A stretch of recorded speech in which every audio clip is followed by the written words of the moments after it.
Nah, apakah mempersembahkan diri itu? Tadi puji Tuhan, Saudara Kenny sangat baik yang membuka.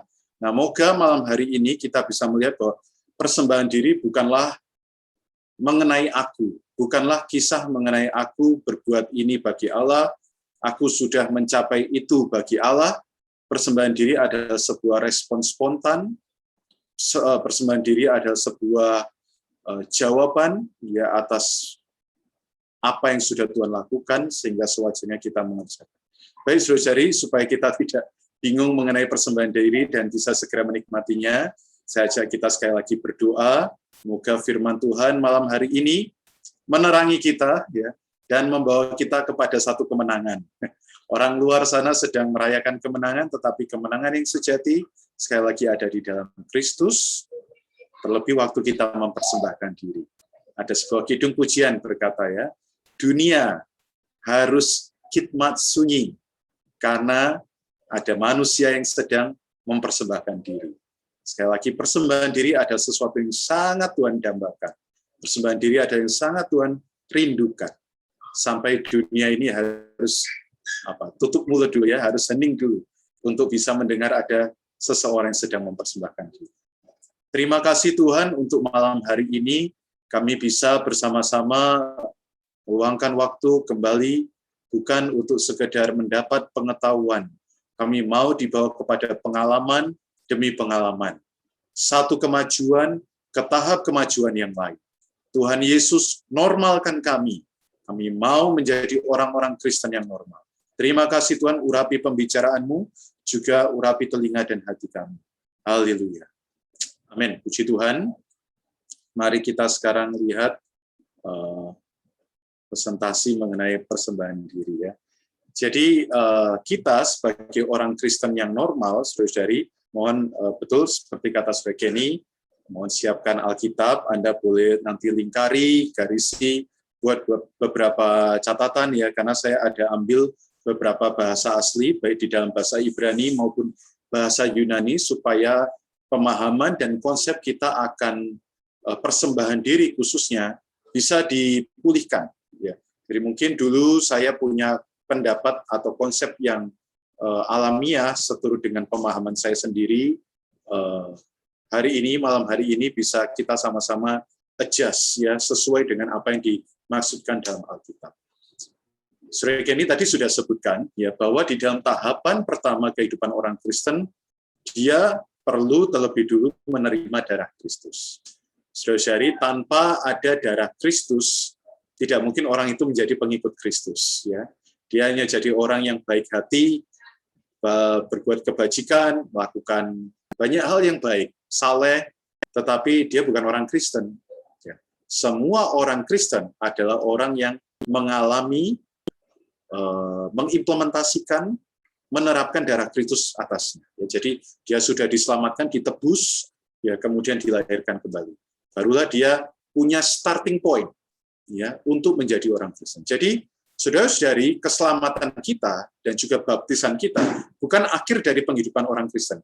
Ini adalah starting point. Jadi pintu awal. Ya. Jadi startnya kita itu ada di sini. Nah, lantas apa yang harus kita kerjakan setelah kita diselamatkan oleh darah Kristus? Langkah maju yang pertama, itu kita perlu menerima wahyu. Beberapa minggu yang lalu, Saudara Kenny sempat menunjukkan ya, wahyu itu adalah demikian ya, ada selubung, tapi selubung itu diangkat. Ya, ada sesuatu yang menutupi mata, ya karena banyak perkara. Ya, dunia ini menghalangi kita memandang Tuhan, melihat Tuhan, diangkat. Makin banyak wahyu, makin selubung diangkat, makin ada kemajuan. Jadi, saudara-saudari, kita perlu punya satu doa seperti Rasul Paulus di Efesus pasal 3, ya, supaya Tuhan memberikan kepada kita roh, hikmat, dan wahyu. Untuk apa? Mengenal Dia dengan benar. Mengenal Dia dengan penuh, mengenal Dia dengan sesungguhnya. Saudara-saudari, kita harus berdoa ini setiap hari. Tidak cukup orang Kristen itu hanya diselamatkan, percaya, dibaptis, tunggu masuk surga. Saudara-saudari, tidak cukup. Orang yang sedemikian pasti tidak masuk surga. Ya, akan mengalami pendisiplinan. Tentu dia akan memperoleh hidup kekal. Tapi jika ingin mengecap surga sebagai pahala dalam kerajaan 1000 tahun, dia harus ada kemajuan. Dan kemajuan yang pertama adalah perlu wahyu. Amsal berkata, tanpa wahyu liarlah rakyat. Orang Kristen yang liar tentu tidak akan jadi raja. Tentu tidak akan meraja. Karena itu harus ada kemajuan. Ya, saya tekankan ini di awal supaya saudara-saudari kita nggak lupa ya akan tahapan ini harus secara normal kita jalani. Setiap pagi, Tuhan berikan aku wahyu yang baru akan diri.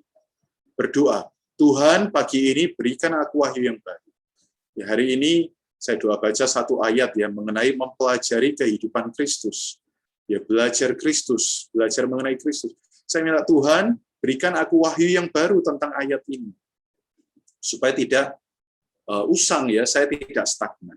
Oke, itu yang pertama. Kedua, langkah maju yang kedua minggu lalu, sebagai ini juga memberikan ya satu pemain kita perlu melangkah demi iman, ya. Dan salah satu tahapannya kita perlu melihat di iman itu ada garis pemisah yang sangat jelas, yaitu salib. Ya, salib itu memisahkan manusia lama dengan manusia baru, ciptaan lama, ciptaan baru. Roh dan jiwa dan daging. Ya. Jadi saudara-saudari di dalam perkara penghidupan orang Kristen selain melihat wahyu, kita perlu terus menerima firman karena pendengaran akan firman Kristus itu menghasilkan iman. Ya, dan melalui menikmati firman sebenarnya salib itu sedang kita tempuh. Ya, jadi bagaimana kita bisa menjalani penempuhan hidup ya di dalam salib. Kita harus tahu salib itu adalah kehendak Allah. Ya, waktu Tuhan Yesus memberikan diri di salib, dia melakukan ini untuk kehendak Allah. Sedangkan di dalam 1 Timotius 2 ayat 4, kehendak Allah ada mengenal dia dengan penuh. Jadi, begitu kita menikmati firman, mengenal dia dengan penuh, sebenarnya di waktu yang bersamaan, kita sedang menempuh penghidupan tersalib. Makin menikmati firman, makin mengenal dia, makin daging kita tersalibkan. Dan semua ini adalah penghidupan di dalam iman. Nah, hari ini langkah maju yang ketiga, ya, menerima wahyu, kita punya iman, saudara-saudari, kita perlu juga mempersembahkan diri. Ya, jadi kitab Roma ini luar biasa ya, semua digambarkan di dalam kitab Roma karena kalau kita lihat inti dari kitab Roma ya, ini adalah Injil Allah. Jadi kitab Roma itu adalah sebuah Injil yang memberitahukan mengenai orang-orang dosa. Tuhan selamatkan bukan untuk sekedar beroleh selamat, ya, tapi orang-orang dosa ini menjadi putra-putra Allah. Ya. Kemudian menyusun tubuh Kristus dan kemudian diekspresikan dalam gereja lokal. Jadi keselamatan yang diterima oleh orang berdosa seperti saya, ini adalah keselamatan yang luar biasa. Keselamatan yang sebesar itu, ya dikatakan ya. Keselamatan yang tak terkatakan. Dan keselamatan yang luar biasa ini akan sangat receh, akan sangat kurang mustika jika hasilnya orang-orang itu hanya tinggal menunggu untuk masuk surga. Saudara-saudara, keselamatan yang sebesar itu haruslah mendorong seorang Kristen sampai tingkat dia mempersembahkan diri. Saudara-saudari, keselamatan ini harus sampai merevolusi hidup orang. Ya. Sehingga sudut pandang kita, apresiasi kita terhadap darah Kristus, itu bukan cuma sekedar, ya aku dulu orang dosa, sekarang beroleh selamat. Enggak, saudara, ini harus sampai menggetarkan diri kita, hingga akhirnya kita mau nggak mau aku persembahkan diri. Amin ya, saudara-saudari. Jadi, moga keselamatan yang kita terima, di ruangan ini ada sekitar 100 lebih, 130-an saudara-saudari yang hadir, moga mulai malam ini, ya, bukan hanya ketika dalam tanda kutip perayaan Paskah saja, kita teringat akan kasih Kristus di atas kayu salib, bukan hanya ketika menonton sebuah film mengenai Tuhan Yesus yang disalib, hati kita tergerak, terkoyak, kemudian menjadi sendu, teriris, tapi setelah itu tidak ada perubahan. Tidak. Saudari, wahyu yang kita dapat tiap pagi, iman yang kita jalani setiap hari, harus sampai merevolusi hidup kita menjadi orang Kristen yang mempersembahkan diri. Inilah tahapan orang Kristen yang normal. Amin. Saya mau bacakan satu ayat yang menjadi dasar dari persembahan diri, saya cuplik dari buku Saudara Watchmeni yang lain, ya dari seri pembinaan dasar, judulnya Persembahan Diri. Dan di buku ini diberitahukan bahwa dasar dari persembahan diri adalah 2 Korintus 5 ayat 14 sampai 15. Saya bacakan, sebab kasih Kristus yang menguasai kami. Jadi kasih Kristus itu menguasai kami. Karena kami telah mengerti bahwa jika satu orang sudah mati untuk semua orang, maka mereka semua sudah mati. Saya lanjutkan di ayat berikutnya, dan Kristus telah mati untuk semua orang, supaya mereka yang hidup tidak lagi hidup untuk dirinya sendiri, tetapi untuk siapa? Untuk Dia yang telah mati dan telah dibangkitkan untuk mereka. Jadi saudari, kasih Kristus itu sudah menguasai Paulus dan rekan-rekannya. Moga malam hari ini, kasih Kristus itu juga menguasai kita. Apa makna menguasai? Dalam bahasa Yunaninya, kata menguasai ini suneko. Suneko itu artinya mendesak dari segala, menawan, membuat kita tertawan, ya terpenjara, nggak bisa gerak lagi, menekan dari tiap sisi. Saudara-saudari, saya punya pertanyaan malam hari ini yang penting untuk dijawab pribadi demi pribadi. Apakah kasih Kristus sudah sedemikian terhadap Anda dan saya? Ya, apakah kasih Kristus sudah mendesak saya, menekan saya, menawan saya, sehingga saya tidak lagi hidup untuk diri saya sendiri? Atau masih hidup untuk diri saya sendiri? Saudara-saudari, ini pertanyaan yang besar. Ya, hari ini Tuhan memberikan keselamatan dengan cuma-cuma. Sebenarnya bukan cuma-cuma ya, Dia yang membayarkan, tapi di aspek di sisi kita tidak perlu bayar apa-apa. Tapi banyak orang Kristen menyalahgunakan keselamatan yang sebesar itu untuk hidup bagi kebebasannya sendiri. Hari ini, malam hari ini, ada satu panggilan, ada satu ajakan. Siapakah yang mau melihat kasih Kristus yang mendesak sedemikian rupa? Jika Anda amin, Anda mau, saudara-saudari, saya juga mau, saya mau belajar tidak lagi hidup untuk diri saya sendiri, tetapi untuk Dia. Tetapi untuk Allah. Nah, hidup untuk Allah, tidak hidup untuk diri sendiri, inilah yang disebut persembahan diri. Roma pasal 6 setidaknya menyinggung beberapa kali mengenai persembahkanlah diri. Moga malam hari ini ada waktu yang cukup banyak untuk sesi tanya jawab, ya. Jadi saudari Anda bisa menyiapkan pertanyaan juga mengenai persembahan diri.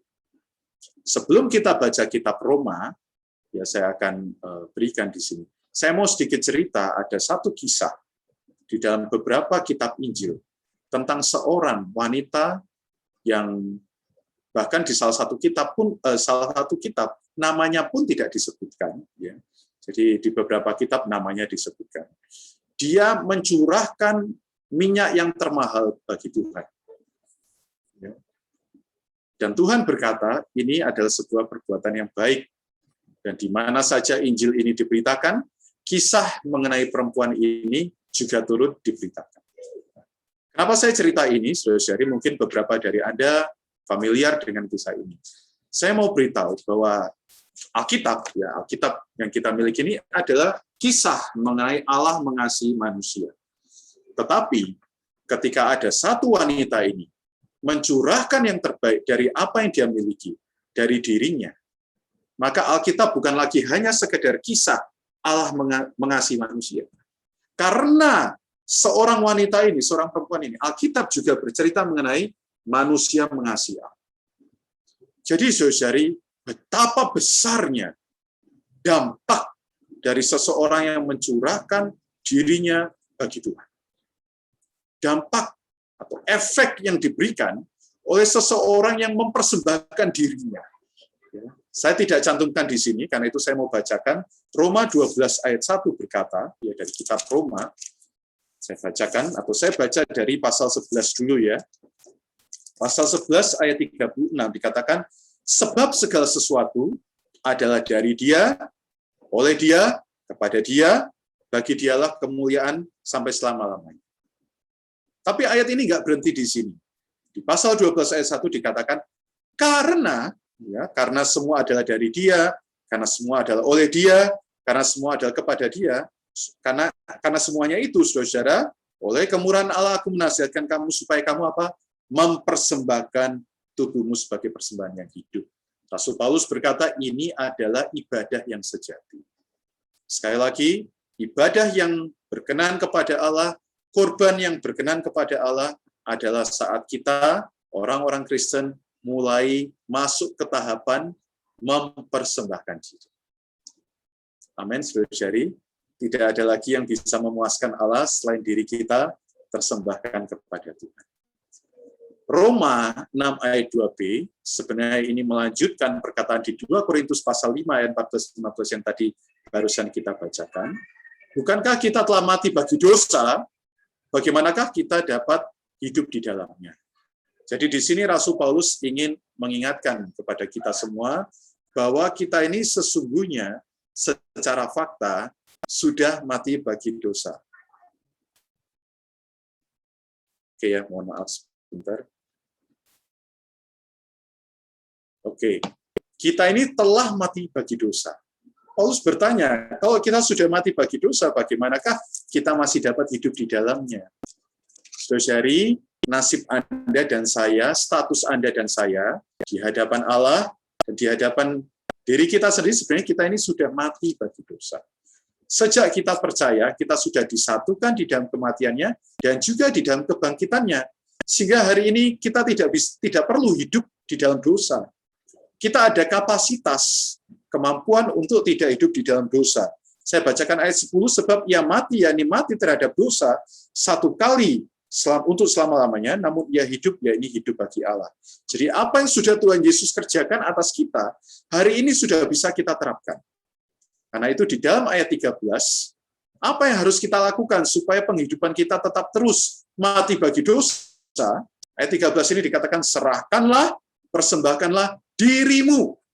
Ya, jadi saudara-saudara, ini adalah sebuah respon, ini adalah sebuah sikap bagi orang-orang yang sudah mati bagi dosa, dan bagaimana supaya kita terjaga, supaya kita tetap mati bagi dosa adalah serahkanlah, persembahkanlah dirimu, juga anggota-anggota tubuhmu kepada Allah. Saudara-saudari, pengenalan kita, wahyu, ya tadi kita lihat step yang pertama, kita dapat wahyu. Kemudian kita punya iman bahwa kita sudah mati bagi dosa, maka tindakan kita ada menyerahkan diri kita, menyerahkan anggota tubuh kita kepada Allah. Maka saudara-saudari, penghidupan kita ada penghidupan yang sepenuhnya mati bagi dosa. Ayat 19 saya bacakan, demikian hal kamu sekarang harus menyerahkan, mempersembahkan anggota-anggota tubuhmu menjadi hamba kebenaran yang membawa kamu kepada pengudusan. Jadi saudara-saudari, hasil dari kita mempersembahkan diri adalah membawa kita kepada pengudusan. Saudara-saudara, kenapa perkara mempersembahkan diri ini sangat Allah perkenan, sangat Allah sukai? Kenapa ini bisa memuaskan Allah? Karena ini membawa kita kepada pengudusan. Saudara, ada kisah di daratan China waktu itu, Saudara Watchman ini berjumpa dengan orang yang baru beroleh selamat. Ya. Kemudian dia tahu orang ini seringkali bermain judi. Tapi satu kali ditanya, kenapa kamu tidak lagi bermain judi? Ya, dia berkata, saya mungkin akan bermain judi jika tangan saya bawa ke tempat ini. Saudara ini bingung, loh, bukannya tangan kamu nempel di tubuhmu? Dia berkata, tidak. Tangan saya sudah saya persembahkan kepada Tuhan. Saya nggak punya hak lagi terhadap tangan saya. Saudara, orang ini mengalami keselamatan yang sebesar itu, sehingga dia persembahkan tangannya untuk tidak berkontak lagi dengan penghidupan yang najis, ya, dengan berjudi, ataupun penghidupan di dalam cara hidup yang lama. Saudari, ini adalah hasil dari dia dia diselamatkan, dia nampak wahyu, dia hidup oleh iman, dan sebagai aksinya dia mempersembahkan diri. Ya, visi ini mengendalikan dia. Nah, visi ini bukan hanya mengendalikan, tapi juga menguduskan dia. Sekarang kita lihat apa itu kudus, saudari. Jadi kudus itu apa? Ya, kudus itu banyak orang berpikir hidup kudus adalah terhapusnya segala sesuatu yang jahat dari dalam manusia. Sehingga banyak orang berusaha, termasuk di negara kita, ya di lingkungan kita tinggal, banyak orang berusaha untuk hidup berkenan di hadapan Allah dengan caranya sendiri. Dia berusaha untuk menahan hawa nafsu supaya kelak bisa kudus. Dia berusaha untuk menahan sebisa mungkin tidak berbuat dosa. Ya, kita tahu ya, beberapa minggu ini banyak orang di tengah-tengah kita, di sekeliling kita ya, melakukan ini. Kalau kita lihat dari sudut pandang manusia, ini baik sekali.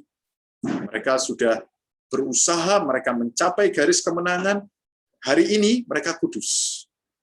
Besok mungkin masih kudus, tapi nggak tahu besok lusa, nggak tahu minggu depan. Ya. Atau bisa jadi sepanjang hari itu kudus, tapi malamnya berbuat dosa lagi. Jadi, saudara, kudus itu bukan tergantung pada kemampuan manusia untuk menjaga tidak berbuat jahat dalam dirinya. Karena kita tahu dan harus sadar bahwa nature-nya manusia, sifatnya manusia adalah seperti kain kotor. Mau sebaik apapun dia, sehebat apapun dia menahan hawa nafsu, dalam sekejap mata dia bisa jatuh dalam dosa. Dia bisa jatuh ke dalam hawa nafsu. Lantas apa itu kudus? Dan apa hubungannya dengan mempersembahkan diri akan membawa kita kepada kekudusan? Kudus di dalam bahasa Ibrani-nya ada kodes. Ya, karena itu kudus ini sebenarnya diambil dari bahasa ini, kodes, yang artinya dipisahkan, disisihkan.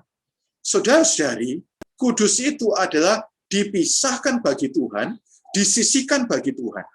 Seperti ilustrasi, saudara-saudari ya, di pasar ada begitu banyak semangka. Tapi satu hari karena saya lihat, saya mau bikin jus semangka untuk anak saya beli semangka yang kelihatan yang paling matang, ya. Setelah saya pegang, saya pilih, saya beli. Nah, waktu semangka ini saya beli, dia disisihkan dari sekian banyak semangka yang ada di pasar.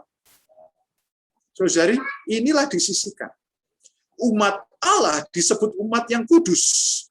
Karena waktu itu bangsa Israel disisihkan, dipisahkan dari banyak umat yang ada di dunia, di bumi. Dipisahkan. Umat Israel bukan disebut kudus karena mereka bisa menyenangkan hati Allah. Kalau kita lihat di Alkitab, nggak ada orang Israel menyenangkan hati Allah. Ya ada, ya. Waktu dia menyembah Allah dan tidak menyembah berhala. Tapi kalau kita lihat track record-nya, betapa lebih seringnya umat Israel itu apa? Mendukakan hati Allah. Kok bisa disebut kudus? Sekali lagi berarti kudus bukan tergantung umat Israelnya, tapi tergantung pada Allah yang menyisihkan, Allah yang memisahkan. Saudari, waktu kita mempersembahkan diri, ya sebagai sebuah persembahan yang hidup, yang kudus, yang berkenan kepada Allah, tanpa kita sadari, sebenarnya kita ini sedang disisihkan dari dunia yang jahat sekarang ini. Saudari, hanya orang yang mempersembahkan diri, memberikan dirinya sepenuhnya kepada Allah. Tuhan, aku persembahkan.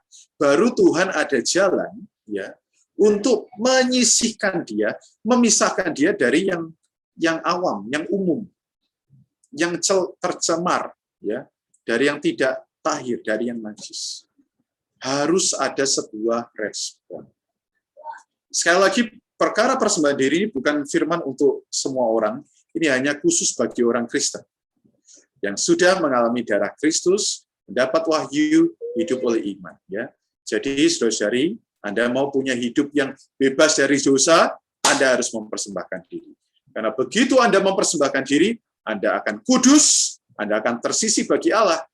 Dan yang terjadi apa? Secara spontan dan otomatis kita nggak ada selera untuk berbuat serupa dengan dunia. Karena pagi hari sudah persembahkan diri secara mutlak kepada Tuhan, waktu di tempat kerja, teman-teman sedang bicarakan gosip, teman-teman sedang bicara hal yang kotor, yang najis, kita nggak ada ketertarikan. Bukan karena kita mampu menahan. Karena makin menahan, akhirnya secara diam-diam, secara sembunyi, kita bisa melakukan yang lebih parah dari orang itu. Nggak kelihatan saja. Tapi karena sudah dipersembahkan, membiarkan Allah yang mengendalikan hidupnya, membiarkan Allah yang mengontrol hidupnya, maka ketika ada pencobaan atau ujian, saudara, sepenuhnya Allah yang bertanggung jawab atas hidupnya. Wah, ini nikmat, saudara-saudari ya. Penghidupan di mana Allah sangat nyata campur tangan. Karena kita sudah disisihkan bagi Allah, sepenuhnya menjadi milik Allah. Sehingga kalau ada apa-apa, Allah yang bertanggung jawab. Bukankah itu nikmat, saudara? Saudari, ini banyak orang Kristen tidak menyadari hari ini. Sehingga masih banyak orang Kristen hidupnya penuh pergumulan.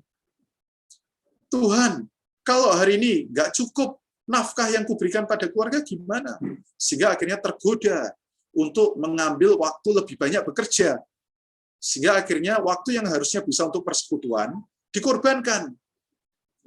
Karena khawatir, karena tidak percaya bahwa Allah sanggup memenuhi keperluannya. Kenapa bisa nggak ada iman? Kenapa bisa nggak percaya? Pasti nggak ada wahyu. Tapi juga pasti karena tidak mempersembahkan diri.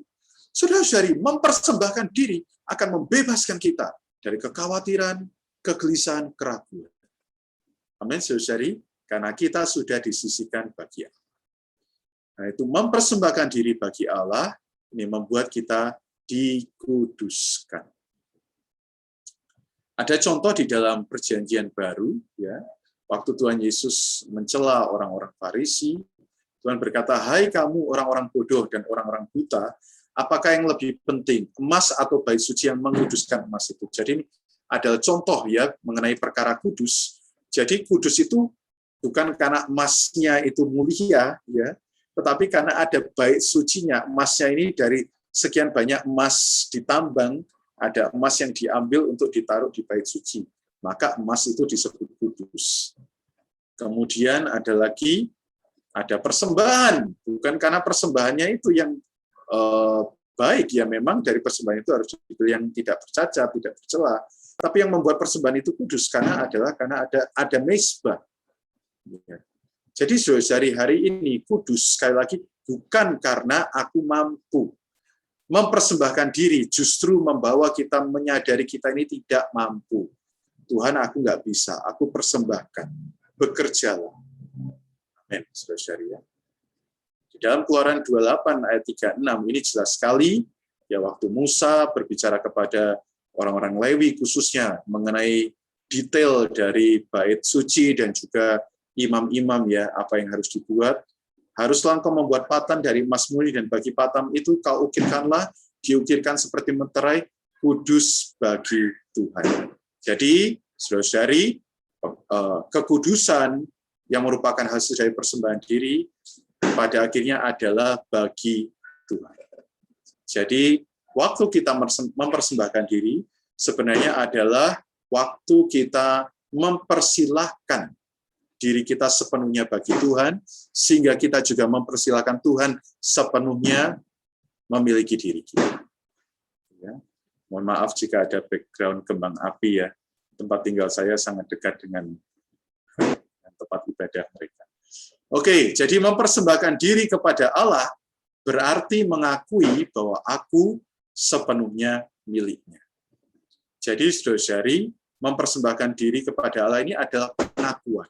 Ya, jadi di buku Kehidupan Orang Kristen yang Normal, di berita ke-6 atau bab ke-6, nanti saudara-saudari bisa dapatkan ya di subjudul mengenai tersisih bagi Allah. Ada satu frase yang sangat baik, bahwa mempersembahkan diri ini adalah pengakuan bahwa aku sepenuhnya milik Allah. Ada sebuah kidung pujian berkata, sekarang aku bukan milikku. Ya, aku milik Kristus, tak lagi milikku. Dikatakan di salah satu baitnya bahwa ini adalah pernyataan yang sangat penuh damai sejahtera. Sangat penuh keteduhan dan kenyamanan. Waktu kita berkata, Tuhan, sekarang aku bukan milikku, tetapi aku adalah milik Kristus. Apalagi di tengah situasi pandemi ini, saudari, ya banyak orang pasti tergoda untuk berusaha melakukan yang terbaik untuk bertahan hidup. Tapi satu sisi ini juga ada kesempatan yang baik bagi kita umat Allah untuk berkata di tengah situasi yang sulit ini, Tuhan, aku bukan milikku. Aku sepenuhnya milikmu. Kaulah yang bertanggung jawab dalam hidupku, karena aku adalah milikmu. Ya, aku tidak perlu khawatir. Masalahnya ada satu penghalang, saudari ya, yang membuat seseorang itu sulit untuk mempersembahkan diri. Apa itu penghalangnya? Di dalam buku ini dikatakan tekad kita. Tekad kita ini dari kecil, ya, dari sejak kita mulai mengenal bahasa, mungkin usia 1 atau 2 tahun ya, tekad kita ini terlatih untuk bisa mandiri. Ya, tidak bergantung pada orang lain. Secara perkembangan pertumbuhan, ya ini baik ya. Kalau anak saya selamanya saya suapin, saya nggak mendidik dengan benar. Ya. Kalau anak saya selamanya saya tatah untuk jalan, itu tidak baik. Tapi tanpa disadari sistem ini pun ya masuk ke dalam tekad manusia sehingga manusia tanpa disadari bisa mandiri. Tidak lagi tergantung kepada Allah. Padahal ketika kita sudah ditebus oleh Allah, sebenarnya kita ini sedang, ya kalau di dalam kitab Roma, diokulasikan ke dalam pohon zaitun yang baik. Artinya kita mau nggak mau sebagai ranting dari pohon zaitun yang jelek ini merekat, ya bergantung pada pohon zaitun yang baik. Kalau enggak, ya maka kita nggak bisa menikmati keselamatan yang sudah kita dapatkan. Keselamatan ini hanya sebuah keselamatan yang naif ya, keselamatan yang palsu ya, dalam tanda kutip ya sudah beroleh selamat tapi nggak ada kenikmatan atas keselamatan itu. Karena itu tekad adalah perkara yang harus disalibkan ya, karena begitu percaya dirinya kita dan kakunya kita itu terletak pada tekad. Ini perlu disalibkan. Jadi saudari, waktu kita sedang mempersembahkan diri, sebenarnya ini juga adalah proses sedang menyalibkan tekad kita. Karena waktu persembahan diri pasti ada peperangan. Tuhan, aku masih ya ingin berusaha dengan kekuatanku, semampuku melakukan ini. Aku masih ada kekuatan. Saudara, ini perlu dibawa ke atas. Oke, sampai sini, moga saudari jelas. Ya. Saya lanjutkan. Jadi di subjudul hamba atau budak dari berita ke-6 dari buku ini, saudari, kita boleh lihat apa hubungan dari persembahan diri dengan menjadi budak. Ya, Roma 6 ayat 16 berkata, apakah kamu tidak tahu bahwa apabila kamu menyerahkan dirimu kepada seseorang sebagai hamba untuk menaatinya, kamu adalah hamba orang itu. Ya, yang harus kamu taati baik dalam dosa yang memimpin kamu kepada kematian maupun dalam ketaatan yang memimpin kamu kepada kebenaran. Masih di dalam Roma pasal 6, ya, mohon saudari lingkari kata menyerahkan diri. Jadi waktu kita mempersembahkan diri, ya kita harus melihat bahwa mempersembahkan diri ini adalah seperti menyerahkan diri kepada seseorang untuk menjadi budak. Ya, kata hamba ini di dalam bahasa Yunani-nya ada doulos, yaitu memberi diri untuk diperbudak. Ya, jadi di masa itu, ya hari ini mungkin sudah tidak ada budak ya. Kalau hamba itu masih punya hak untuk tidak mengerjakan, ya. Saya bisa resign, ya, saya bisa keluar untuk tidak jadi hamba. Ya, jadi di dalam terjemahan aslinya, saudara, ketika kita menyerahkan diri kepada seseorang, seseorang itu adalah Kristus. Sebenarnya kita ini sedang menyerahkan diri sebagai budak.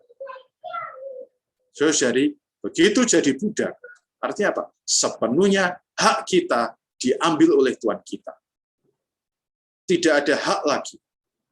Saudari, manusia punya hak untuk khawatir tidak? Punya, ya silakan yang mau khawatir. Tapi sebagai orang Kristen, hak kita untuk khawatir, untuk gelisah, sudah diambil oleh Tuhan. Ya, kita adalah budak yang hanya tahu menaatinya, yang hanya tahu bergantung kepada Tuhan kita, saudari. Ya, karena kita sudah mempersembahkan diri sebagai budak. Maka apa yang terjadi? Ya, kita akan dipimpin melalui ketaatan kita dipimpin kepada kebenaran. Oke, kita masuk ke hal yang terakhir dari persembahan diri. Saya mungkin 10 menit lagi selesai. Jadi moga dari sini saudari dapat gambaran yang utuh. Jadi setelah seseorang itu mempersembahkan diri, memberikan diri menjadi budak bagi orang, bagi Tuhan, Tuhan nggak tinggal diam, saudara. Karena sekali lagi ini adalah yang memuaskan dia. Di dalam kitab Mazmur, Tuhan itu sangat merindukan ada orang yang mempersembahkan diri.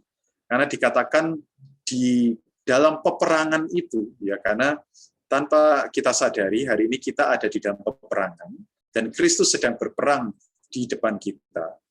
persembahan diri seseorang itu seperti embun yang menyegarkan. Tentu Tuhan kita selalu segar ya, Bapa kau alasan segar, tiada kenal usang. Tetapi saking Tuhan mengasihi, memustikakan, memuji persembahan diri seseorang. Dalam kitab Mazmur pasal 110 ya, kalau tidak salah, dikatakan bahwa persembahan diri seorang itu ada seperti embun pagi yang menyegarkan diri Tuhan di dalam peperangan rohani.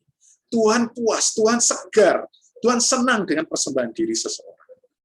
Karena itu Tuhan punya satu respon terhadap orang yang mempersembahkan diri. Mari kita lihat ini di dalam kitab Yohanes pasal 6 ayat 9. Ya, dikatakan di sini ada seorang anak. Ya, ini adalah kisah ketika Tuhan melakukan mujizat kepada 5.000 orang ya. Dia melakukan banyak kesembuhan dan lain sebagainya. Banyak orang mengikuti Tuhan. Tapi waktu itu hari sudah malam, ya, dan tidak ada banyak yang bisa diberikan kepada orang itu.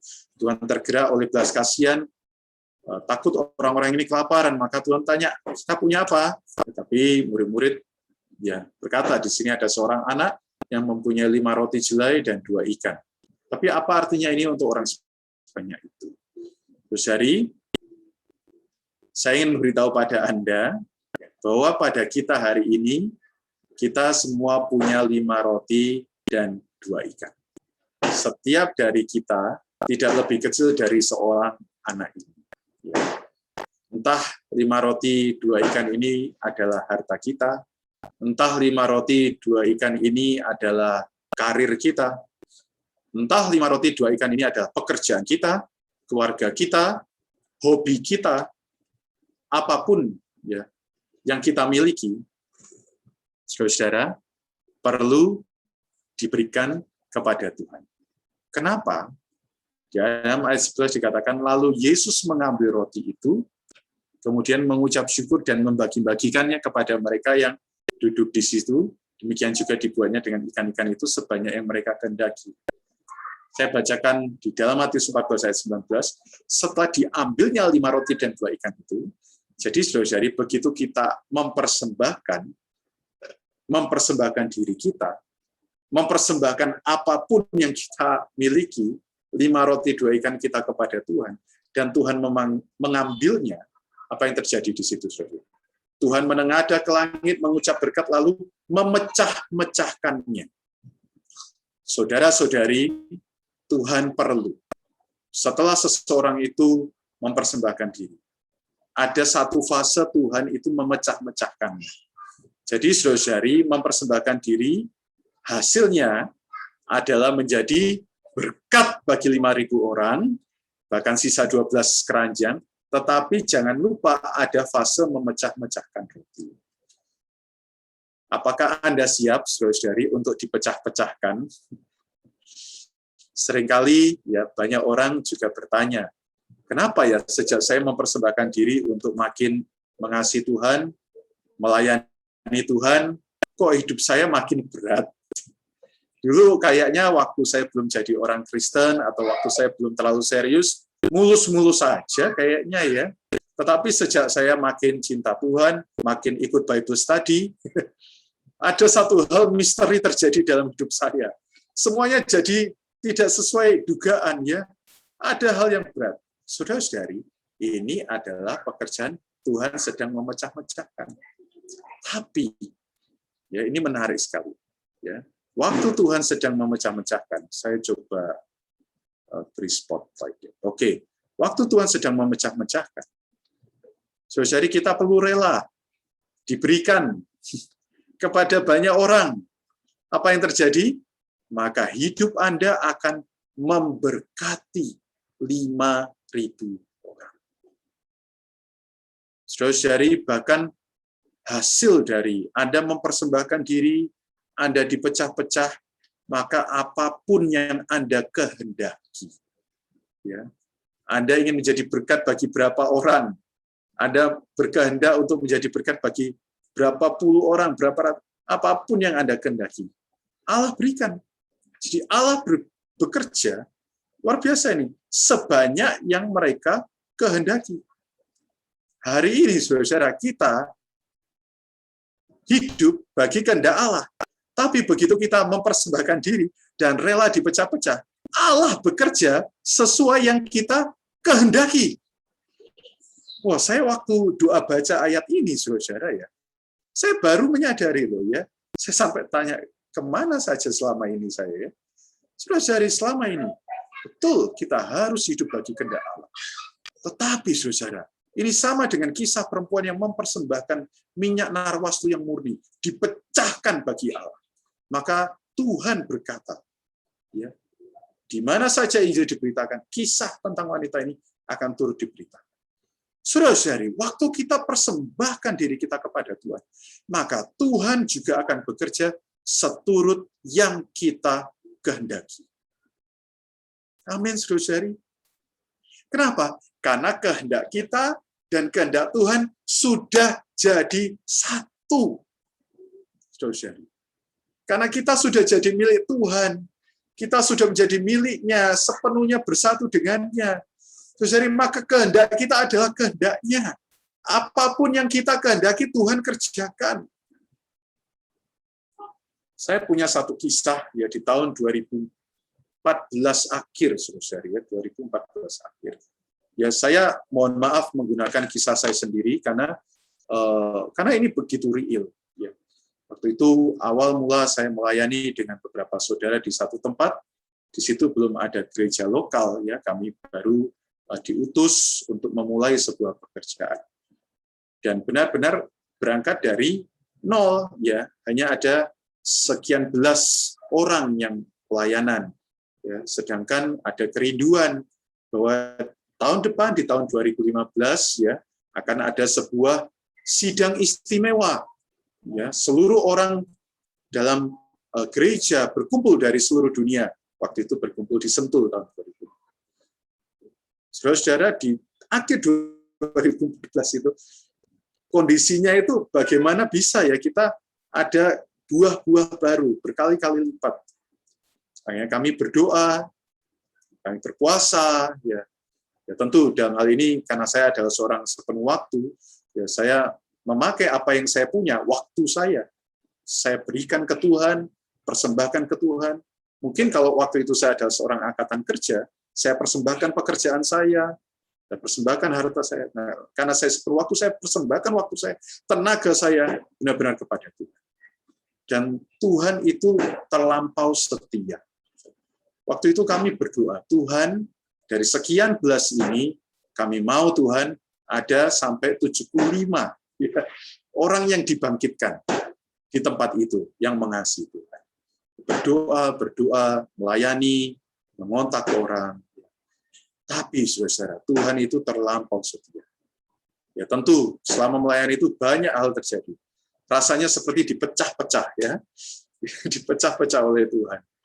Banyak hal ya ditolak, kita memberitakan Injil, nggak mudah karena kami ada di satu kota yang cukup fanatik tempat itu, ya, bukan di Jakarta. Ya. Di kota itu banyak halangannya, ya.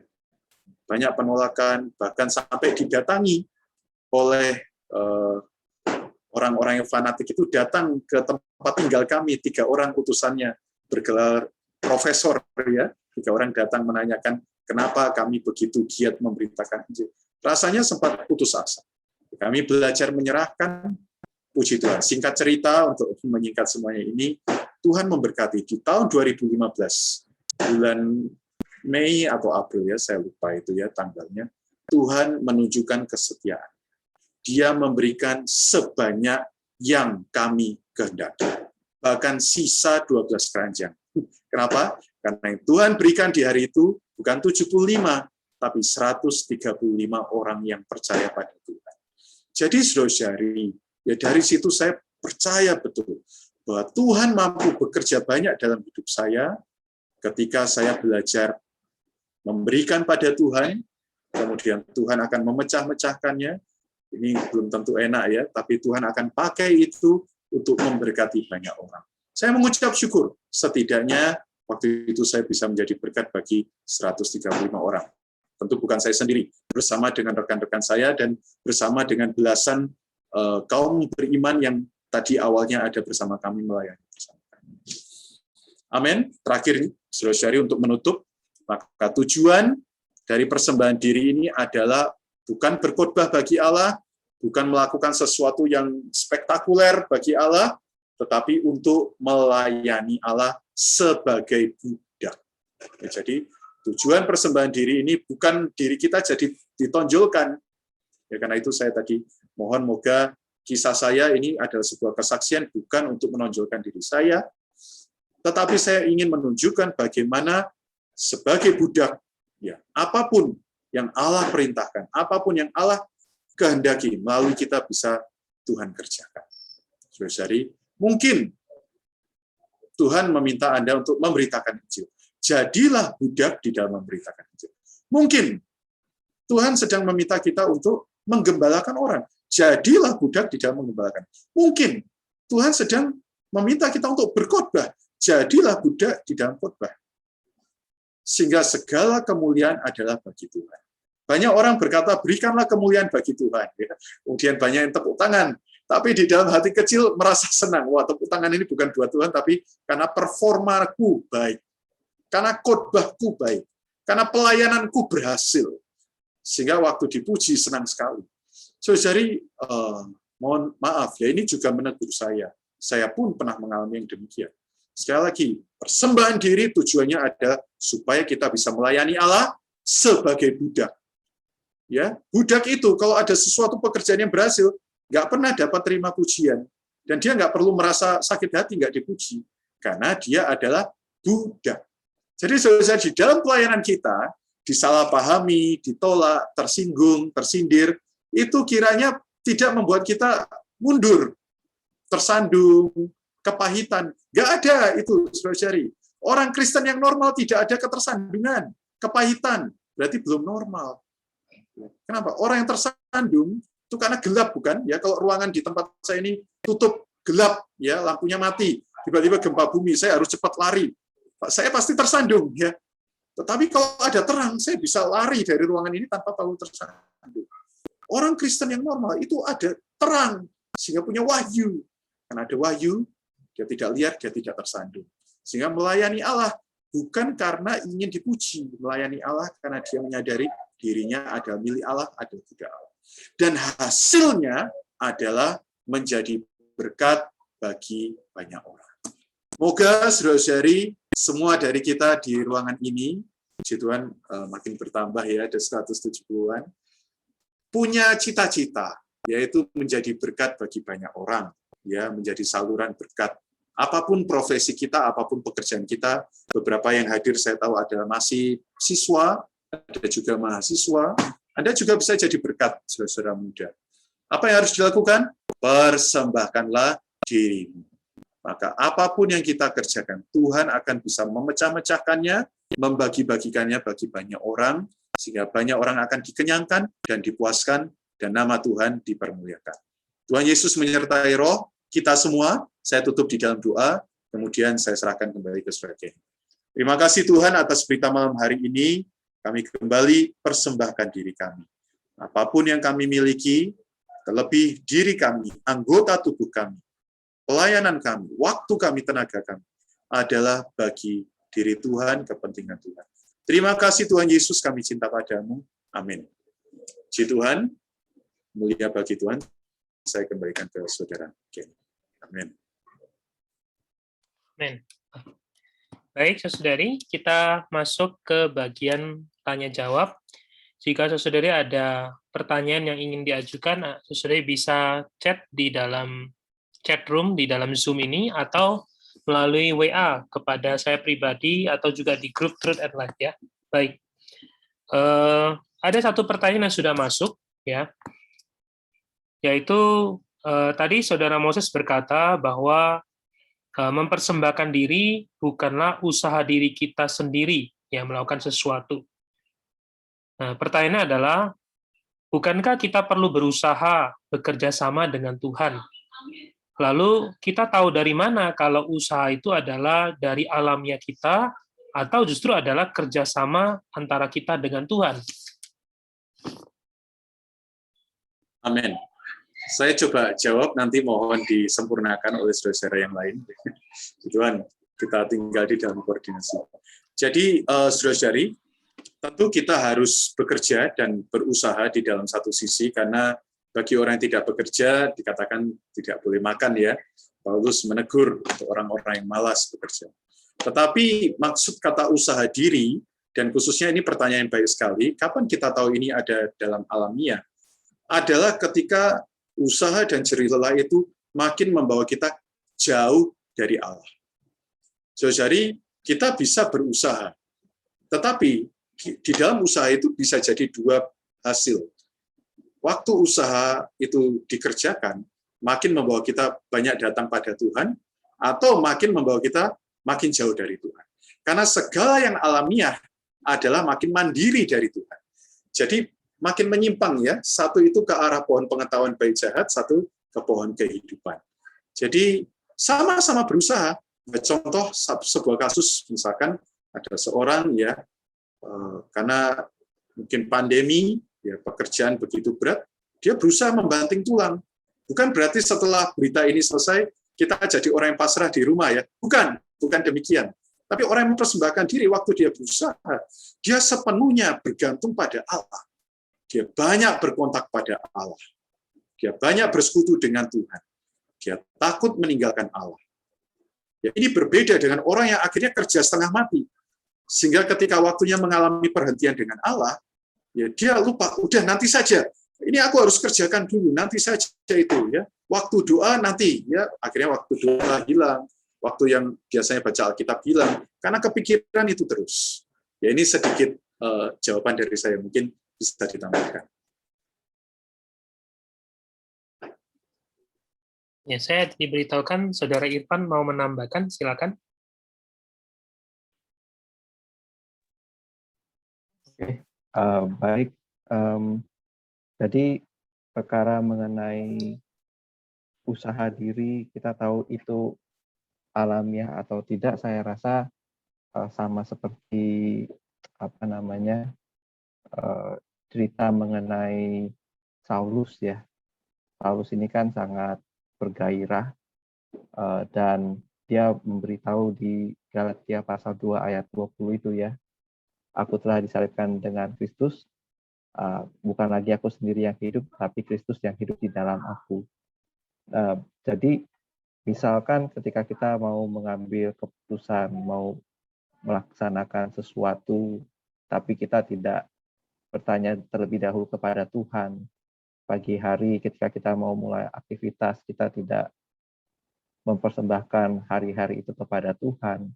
Bisa jadi itu adalah alamiah kita ya. Jadi kita tidak berhenti sejenak, bertanya terlebih dahulu, mempersembahkan diri kepada Tuhan ya. Dan bisa dikatakan ya hasilnya ya itu dari diri ya. Dan bisa saja yang terjadi adalah maut ya, yang tidak diperkenan oleh Tuhan. Namun kalau misalkan usaha yang bersama dengan Tuhan, yang daripada Tuhan, ya dia mempersembahkan diri.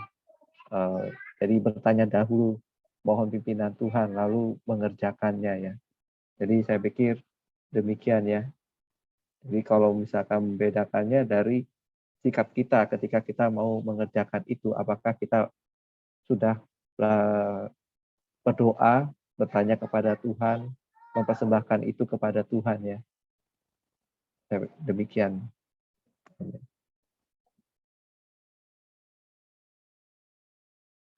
Amin, puji Tuhan. Terima kasih, Saudara Irfan ya. Jadi betul, melalui kita membawanya ke hadapan Tuhan, ya maka di dalam usaha kita, ya sebenarnya ini kita sedang ada di dalam prinsip bergantung pada Allah, bergantung pada Allah. Jadi saudara-saudari tidak perlu khawatir, Anda bawa dalam doa, usaha Anda persembahkan kepada Tuhan, nanti Tuhanlah yang akan bekerja. Saya ada pertanyaan masuk ke saya secara pribadi ya, saya bacakan, nanti mohon Saudara Kenny juga bisa menjawab. Dikatakan bahwa apakah panggilan tertinggi seorang manusia adalah menjadi seorang pelayan sepenuh waktu atau full timer. Dan bagaimana kita mengetahui visi misi kita secara spesifik dari Tuhan? Saya silakan Saudara Kenny. Amin. Tuhan, saudari, karena judul malam ini adalah mempersembahkan diri kepada Allah, maka wajar ya muncul pertanyaan ini. Ya. Tapi saudari, saya ingin kita punya satu konsep yang tepat. Ya. Menjadi orang yang terpanggil bukan melulu adalah menjadi seorang pelayan Tuhan sepenuh waktu atau full timer. Mengapa? Karena Alkitab berkata demikian, saudara. Kita tahu adalah orang yang terpanggil di dalam Alkitab. Kalau kita baca di dalam Perjanjian Lama, paling jelas adalah di atas diri Abraham. Abraham adalah orang yang terpanggil keluar dari Ur Kasdim. Tapi kalau kita membaca seluruh penghidupan dari Abraham, kita tahu Abraham adalah seorang yang bekerja. Dia punya usaha, dia menggembalakan domba, dia punya bisnis, dia punya sesuatu yang dia kerjakan. Jadi sebenarnya adalah seorang yang terpanggil, adalah seorang yang menerima ya, panggilan Allah, penampakan Allah, supaya hidupnya mulai hari itu adalah berjalan untuk Tuhan.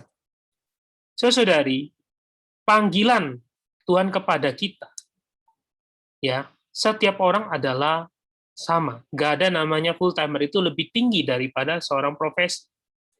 Karena Allah kita bukan Allah yang membedakan.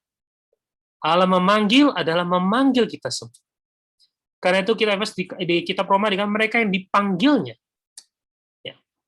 Kita ini adalah semua orang dipanggil. Bahkan malam ini, saudari, waktu Anda, waktu kita semua hari ini mendengar firman ini menunjukkan Allah juga memanggil kita semua. Saudari, Anda harus amin terhadap perkataan ini. Malam ini Anda bisa mendengar firman ini menunjukkan Allah memanggil kita. Tidak dilihat dari ukuran usia, karena di sini saya lihat di layar ada yang rambutnya sudah lebih putih dari saya. Allah juga memanggil Anda, saudara. Nah, karena itu, maka kita perlu menjadi orang yang seperti Abraham, menjawab panggilan Tuhan. Nah, lalu pertanyaan tadi dikatakan, bagaimana kita bisa mengetahui visi misi kita secara spesifik dari Tuhan? Sesuai kita tahu adalah melalui Tuhan menampakkan diri waktu demi waktu. Abraham adalah orang yang dipanggil Tuhan, bukan sekali dia langsung tahu. Tuhan perlu menampakkan diri, bahkan Tuhan mengatur situasi. Ya, nanti kalau ada waktu kita bisa membahas buku mengenai Allah Abraham, Allah Ishak dan Allah Yakub. Buku ini sangat baik. Ya. Dikatakan Abraham itu tidak hanya sekali Allah menampakkan diri, dia langsung percaya, dia langsung menerima. Dia masih belum pergi. Tapi Allah melalui situasi, melalui ayahnya membawa dia keluar. Sehingga ketika di Haran, Allah harus menampakkan diri sekali lagi. Maka saudari, kita tahu visi dan misi kita melalui apa? Setiap hari kita perlu mendapatkan penampakan Tuhan. Sebenarnya penampakan Tuhan hari ini adalah panggilan Tuhan hari ini untuk Anda. Kalau hari ini pagi ini Anda menikmati firman Tuhan, ya pagi ini saya menikmati firman Tuhan, bahwa segala sesuatu di bawah matahari adalah sia-sia. Satu-satu yang tidak sia-sia adalah di dalam Tuhan. Maka inilah panggilan Tuhan kepada saya hari ini. Dan apa visi yang Tuhan inginkan? Ya hari ini saya perlu belajar hidup menaruh diri saya di dalam Tuhan Yesus. Karena dia adalah realitas yang sejati. Jadi saudari, apa yang dimaksud dengan panggilan Tuhan? Panggilan Tuhan tidak lain adalah penampakan Tuhan. Sebenarnya yang kita perlu lakukan adalah setelah Tuhan menampakkan diri, setelah Tuhan memanggil kita, maka kita perlu mengambil sikap mempersembahkan diri kita kepada Allah. Saudara, jangan lupa ini adalah jalan maju. Ya. Bagaimana kita bisa mempersembahkan diri? Maka perlu di awal perlu ada pengetahuan dulu, perlu mengetahui, perlu wahyu, lalu perlu memandang, baru bisa mempersembahkan diri. Karena ini adalah satu rangkaian jalan maju menempuh kehidupan orang Kristen yang normal. Ya, amin. Nah, jadi saya rasa ini jawaban yang menurut saya cukup untuk kita bisa pahami. Mari kita setiap hari menikmati panggilan Tuhan, menikmati penampakan Tuhan, Setiap hari kita perlu datang pada firman Tuhan. Karena melalui firman-Nya lah Tuhan memanggil kita, berbicara pada kita. Puji Tuhan. Amin. Puji Tuhan. Saya bacakan pertanyaan, nanti saya jawab. Nanti setelah itu mohon Saudara Irfan dan Saudara Geni bisa tambahkan. Tadi sempat dikatakan bahwa semakin kita mengasihi Tuhan, termasuk ketika kita ikut Bible study atau mulai melayani Tuhan, maka Tuhan akan pakai ini untuk memecah-mecahkan kita. Nah, pertanyaannya adalah bagaimana kita bisa tetap konsisten ketika Tuhan mulai memecah-mecah kita. Karena ini salah satu bagian yang cukup sulit yang ada di dalam hidup orang Kristen. Ya. Banyak sekali khotbah mengatakan hidup orang Kristen itu, wah ya nikmat. Ya. Memang nikmat, betul, tapi jangan lupa ada yang namanya proses transformasi. Nah, pertanyaannya adalah bagaimana bisa konsisten. Saya hanya cuplik satu ayat, ya dikatakan, nanti mohon saudara tambahkan. Yang menanti-nantikan Tuhan. Yang menanti-nantikan Tuhan. Dia akan mendapat sebuah kekuatan yang baru. Ya, jadi orang yang menantikan Tuhan itu di dalam Yesaya pasal 40 ayat 31, saya bacakan bagi saudari, akan mendapat kekuatan baru. Mereka seumpama Raja Wali yang naik terbang dengan kekuatan sayapnya. Mereka berlari, tidak menjadi lesu, mereka berjalan, tidak menjadi lelah. Jadi salah satu kunci di tengah kondisi Allah sedang memecah-mecahkan, bagaimana bisa dapat bertahan situasi. Kadang lingkungan itu sangat tidak mendukung pasti. Kalau lingkungan itu mendukung, berarti saudari mendukung untuk mengasihi Tuhan, artinya ya berarti Anda mungkin sudah menjadi pemenang, ya lingkungannya pun lingkungan pemenang. Tapi kan kita ada di tengah lingkungan yang duniawi, ya pasti tidak mendukung kita. Salah satu rahasia tetap dapat bertahan adalah mempersembahkan hati kita untuk terus menantikan Tuhan. Tuhan, aku mengerjakan ini adalah sambil menantikan Engkau ada di tempat ini. Salah satu kisah yang baik adalah seorang bernama M.A. Barber, ya Margaret Emma Barber, seorang wanita yang mengasihi Tuhan di daratan China. Dia yang cukup berperan di dalam perkembangan kerohanian saudara Watchmeni. Dia berkata, hidupku ini benar-benar menantikan Tuhan sampai kalau saya berjalan, ya di lorong itu saya berjumpa Tuhan, saya juga siap. Ya, jadi dia saking rindunya, sekalipun Emma Barber ini hidupnya sulit, ya dia diputus sponsorship-nya, ya dia nggak punya dukungan, dia harus menopang hidupnya sendiri di tengah lingkungan yang berat, tapi hatinya tetap nggak putus asa melayani Tuhan. Bahkan akhirnya bisa mendapatkan seorang watchman. Kenapa? Karena dia punya hati yang menantikan Tuhan. Itu dari saya, boleh ditambahkan dari saudara. Ya, baik. Jadi ketika menghadapi satu ujian atau satu hal yang kita merasa kita dipecah-pecah, ya, saya ingat Paulus, ya, dia berkata, cukuplah anugerahmu bagiku, ya. Jadi kemudian di dalam kitab Roma pun pasal 5 ayat 2, ya, kita ini berjalan oleh iman, kita berdiri berdasarkan anugerah dan bermegah di dalam pengharapan. Jadi ketika kita melayani, kemudian ada banyak hal yang tidak sesuai dengan apa yang kita harapkan, di sanalah kita diuji, ya, iman kita bagaimana. Tetaplah lanjut berjalan dengan iman, dan kalaupun kita melayani ketemu hal yang begitu merasa gagal, begitu dipecah-pecahkan, ya, diremukkan, disalahpahami seperti tadi yang saudara Moses katakan, seperti M.A. Barber, di saat itulah kita boleh berdiri mengambil anugerahnya, ya. Bisa bertobat, kalau misalkan Tuhan terangi memang kita pelayanan salah, mungkin berdasarkan diri sendiri dan sebagainya. Kemudian kalau misalkan kita hari demi hari demikian berjalan oleh iman, kembali berdiri berdasarkan anugerah, ya kita penuh dengan pengharapan yang mulia, ya. Jadi ya saya rasa demikian, ya, hari demi hari, ya kita boleh berdoa makin hari makin mengenal Tuhan, makin terima wahyu daripada Tuhan, kita mengenal makna hidup kita, lalu ya kita jalani dengan beriman, ya kan, kemudian mengambil terus anugerahnya hari demi hari, ya kan, maka kita bisa menempuh kehidupan yang penuh dengan pengharapan. Amin. Amin, puji Tuhan. Ya, kasih karunia-Nya cukup kita pakai ya, saudara-saudari. Justru di dalam kelemahan kita, kuasanya menjadi sempurna. Jadi justru ketika ada banyak cobaan, rintangan, saudara-saudari, disitulah kuasa Tuhan benar-benar bisa bekerja untuk menopang kita. Baik, ada satu pertanyaan ini sangat baik. Saya nanti mohon bantuan saudara Kenny untuk bisa membantu menjawab.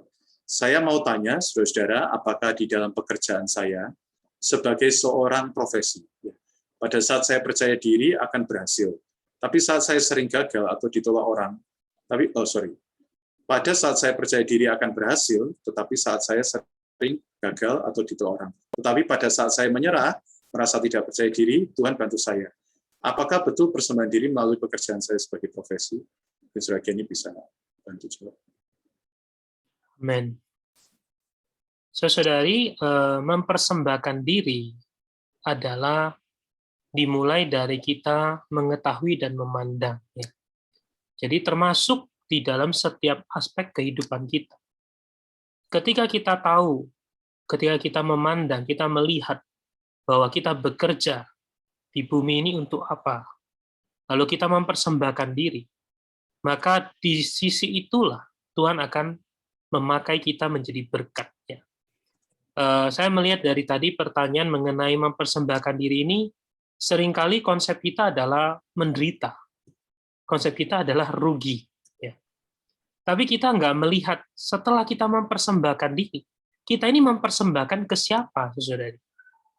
Kalau kita mempersembahkan kepada orang ya yang nggak bisa dipercaya, ya tentu itu rugi. Tapi kita sedang mempersembahkan diri kepada Allah. Maka kita harus melihat pengharapan mulia. Ketika kita dipecahkan, itu adalah sebuah proses untuk membawa kita kepada kemuliaan, kepada menjadi berkat yang lebih besar. Nah, karena itu, saudara kita tadi bersaksi ya, ketika dia percaya diri, ya tentu percaya diri kan, ya kan, maka sering mengalami gagal ditolak orang. Ya, puji Tuhan, masih Tuhan memberi jalan untuk membawa kita sadar. Tapi ketika saudara kita berkata dia menyerah, dia tidak percaya diri, Tuhan bantu. Saya rasa bukan hanya saudara tersebut yang bertanya. Kita semua juga pasti ada pengalaman itu. Namun, saudari, saya ingin menekankan bahwa mempersembahkan diri adalah memang di sisi yang negatif adalah kita dikurangi. Kita menjadi budak. Kita menjadi milik Tuhan. Tapi kita jangan berhenti sampai di sana. Karena kita sedang mempersembahkan diri kita kepada Allah pencipta. Allah pemilik segala. Dia bisa dipercaya, memang dia layak dipercaya. Maka ketika kita mempersembahkan diri, kita harus tahu, oh, kita akan bisa menjadi berkat bagi banyak orang. Tadi Saudara Moses menutup dengan sebuah kisah, ya kan? Kita tentu sudah tahu, kita tentu pernah dengar, bahkan kita mungkin sudah sering mendengar mengenai kisah memberi makan, Tuhan memberi makan dengan 5 roti 2 ikan, memberi makan 5.000 orang. Di sana ada satu anak kecil, kalau kita baca di kitab Injil dikatakan. Anak kecil ini mempersembahkan. Saudari, sepertinya hal kecil. Sebenarnya tidak. Hari ini yang kita punya anak, kita tahu. Anak-anak disuruh memberikan makanan dia. Enggak. Anak saya kalau minta makan, papa mau 2, enggak boleh 1. 2 dia mau. Diminta, enggak boleh. Nah, ini anak ini dia mempersembahkan 5 roti 2 ikan. Lalu, saudara coba bayangkan waktu anak itu lihat Tuhan pecah-pecahkan. Gimana perasaannya? Kalau saya jadi anak itu saya berkata, ya roti saya dipecahin, terus saya dapat apa? Ya kan kita berharap waktu kalau saya jadi anak itu kan berharap saya kasih Tuhan, lalu Tuhan bilang, oh ini ikan satu buat kamu, roti buat sisanya dia bagi-bagi. Tapi kan enggak, dipecah-pecahin, lalu dibagi-bagikan. Tapi saudari, itulah Tuhan. Ketika kita mempersembahkan kepada Tuhan, maka itu akan di tangan Tuhan akan menjadi berkat bagi banyak orang.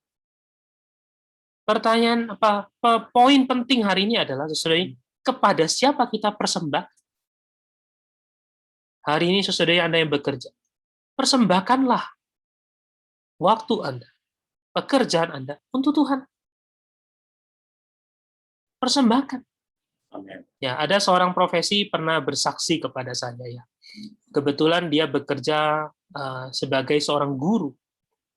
Maka dia mempersembahkan waktu dia sebagai guru itu adalah untuk Tuhan.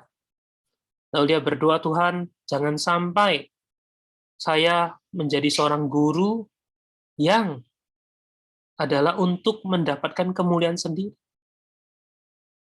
Lalu dia mulai menjadi seorang guru yang memperhatikan murid-muridnya. Kebetulan saudara ini adalah seorang yang pernah mengikuti pelatihan. Ya, sehingga dia pernah menempuh kehidupan sebagai seorang yang melayani sepenuh waktu.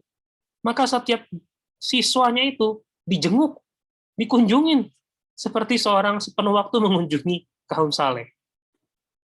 Maka dia akhirnya menjadi guru favorit. Siapa orang tua yang nggak suka guru datang, perhatikan anaknya didoain, wah akhirnya dia jadi guru favorit. Tapi saudara ini dia mempersembahkan, sehingga satu demi satu anak-anak itu dibawa kepada Tuhan. Keluarga demi keluarga dibawa pada Tuhan. Dan bukan hanya itu, juga kadang harus menghadapi hal yang sulit. Karena dia menjadi guru favorit, guru yang lain menjadi iri hati. Mulailah muncul guru-guru yang lain membuat isu supaya saudara ini dikeluarkan dari pekerjaan. Tapi saudari, karena saudara ini adalah seorang yang mempersembahkan, Tuhan jaga. Bahkan menjadi berkat untuk banyak siswa pada waktu itu. Jadi saudari, poin di sini adalah kita perlu memperhatikan kepada siapa kita percaya. Kepada siapa kita mempersembahkan diri. Kalau proses menderita, itu memang proses. Karena sedang diserupakan dengan kehendak Tuhan. Dan kita harus ingat, ketika kita mempersembahkan diri, maka Tuhan akan menambahkan dirinya kepada kita. Itulah yang mulia. Puji Tuhan. Amin. Puji Tuhan. Moga kita menjadi orang yang terus sadar ya bahwa kepada siapa kita mempersembahkan diri, kita sedang berkoordinasi ya, berinteraksi dengan Allah semesta alam. Dia yang punya segalanya. Jadi tidak perlu tawar hati, saudara-saudari. Puji Tuhan. Pertanyaan terakhir, saya rasa karena waktu, kemudian nanti ada sedikit pengumuman dari saya dan mungkin ada tambahan dari saudara Kenny, yaitu pertanyaan bagi saudara Irfan, mau bertanya, saudara, bagaimana nasib orang Kristen atau nasib orang di luar kekristenan pada akhir zaman. Ya, ini juga bisa jadi satu topik yang menarik untuk dibahas ya kapan-kapan. Cuma mungkin untuk pencicipan boleh minta saudara Irfan jelaskan sedikit. Oke, baik. Jadi mungkin bisa kita lihat dari Matius pasal 13 ya. Tuhan memberikan perumpamaan mengenai lalang di antara gandum. Dan di sana Alkitab dengan jelas memberitahu ya, pada akhir zaman akan ada penuaian di mana lalang-lalang ini akan diambil dan dicampakkan ya ke dalam api ya. Jadi bagi mereka yang bukan gandum, tidak percaya Tuhan, tidak menerima hayat Allah, ya tentu mereka akan mendapatkan penghukuman ya, masuk ke dalam lautan api ya. Jadi demikian. Kemudian memang ada upah juga bagi yang bukan Kristen, khususnya ketika ada zaman kesusahan besar ya. Tuhan berkata, kamu memberi aku makan ketika tidak memberi aku pakaian ya kan, memberi aku makanan, dan sebagainya itu ya. Nah, itu adalah kalau orang di luar Kristen yang berbuat baik ketika dia kesusahan besar terhadap orang Kristen, mereka pun akan ada sedikit upahnya ya. Namun ya secara garis besar, ya pokoknya kalau misalkan dia tidak percaya Tuhan, tidak menerima Tuhan, ya mereka akan masuk ke dalam api. Jadi kalau misalkan jelaskan lebih panjang lagi, agak panjang ya. Jadi ya langsung lagi dari sana. Amin. Terima kasih, Saudara Irfan. Ya, mungkin nanti kita bisa tampung untuk ada webinar khusus ya untuk membahas akhir zaman. Kita belum bisa menjanjikan, tapi semoga ada kesempatan. Nah, sebelum nanti ditutup oleh Saudara Kenny, terima kasih sebelumnya Saudara Irfan, Saudara Kenny untuk bantuan di dalam menjawab. Saya ada sedikit tambahan saja, Saudara-saudari, bahwa tadi saya sempat sebutkan di awal, topik mengenai persembahan diri ini Anda juga bisa baca di dalam seri pembinaan dasar, ya, judulnya konsekrasi. Di sini nanti Anda bisa lihat bahwa, oke, sebentar ya, ini contoh gratisnya, nanti apa dasarnya, apa arti persembahan diri, kemudian orang yang konsekrasi ini adalah persembahan diri. Ya. Orang yang berkonsekrasi itu seperti apa, jalannya bagaimana, tujuannya apa. Jadi ini sebagai tambahan saja dari buku Kehidupan Orang Kristen yang Normal, sama-sama karangan Saudara Watchmeni, diterbitkan juga oleh Jasperin, semoga bisa memperkaya khasanah, wawasan, dan juga pengalaman kita di dalam mempersembahkan diri. Tuhan Yesus memberkati, saya kembalikan ke Saudara Kenny untuk ditutup.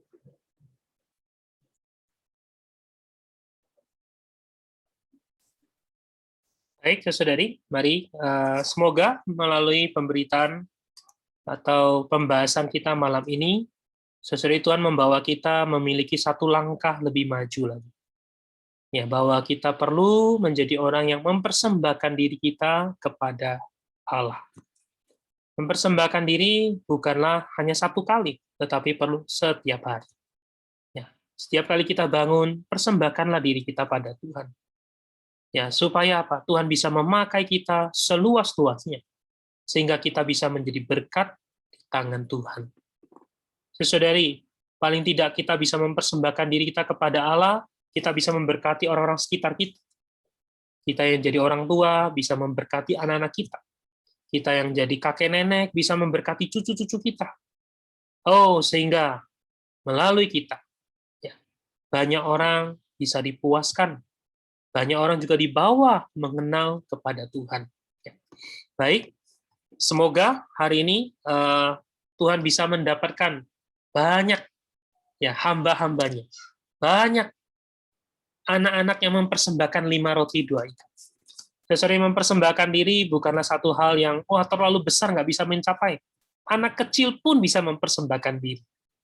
Dan artinya di dalam ruangan ini semudah apapun dan setua apapun, Anda tetap bisa mempersembahkan diri. Ya. Baik, karena itu saya mengajak kita, mari kita sama-sama mempersembahkan diri kita di dalam doa yang saya pimpin. Tuhan, kami mengucap syukur Engkau Tuhan yang menyukai, menghargai setiap persembahan diri kami. Tuhan, Engkau tidak memandang Tuhan betapa keadaan diri kami. Engkau hanya memandang Tuhan kesukarelaan kami. Bagaimana kami bisa mempersembahkan apa yang kami miliki. Tuhan, karena itu malam ini Tuhan, kami mau mulai dengan mempersembahkan setiap pagi kami. Setiap pagi kami bisa datang menghadap pada Tuhan, menikmati perkataan Tuhan. Kami juga bisa mempersembahkan Tuhan, waktu kami membaca firman-Mu. Kami bisa mempersembahkan harta yang Kau percayakan kepada kami. Sehingga Tuhan, harta ini kami kembalikan kepada Tuhan, sehingga menjadi berkat bagi banyak orang. Kami juga mempersembahkan waktu yang Tuhan berikan. Tuhan, sehingga kami menjadi orang yang bijaksana. Lebih-lebih hari-hari ini adalah jahat. Kami tidak menggunakan waktu untuk hal yang sia-sia. Tapi kami memakai waktu kami untuk melakukan hal yang berguna. Tuhan, kami juga mempersembahkan keluarga kami. sehingga keluarga kami juga adalah keluarga yang beribadah, keluarga yang melayani, keluarga yang menjadi berkat bagi banyak orang. Tuhan Yesus, kami berdoa untuk seluruh saudari yang hadir malam ini, Tuhan, Kau telah memanggil kami, biarlah kami juga menjadi orang yang merespon, melalui kami mempersembahkan diri kami. Tuhan, kami juga mohon, Kau juga berbicara kepada kami lebih lanjut, mengenai kehidupan orang Kristen yang normal.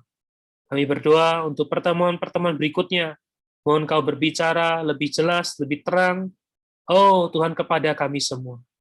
Tuhan, kami berdoa, kami serahkan setiap perkataan Tuhan. Kami percaya tidak akan kembali dengan sia-sia. Segala mulia, hormat, hanya bagi Tuhan, Sang Pemilik kami satu-satunya. Amin. Baik, puji Tuhan. Ya, kita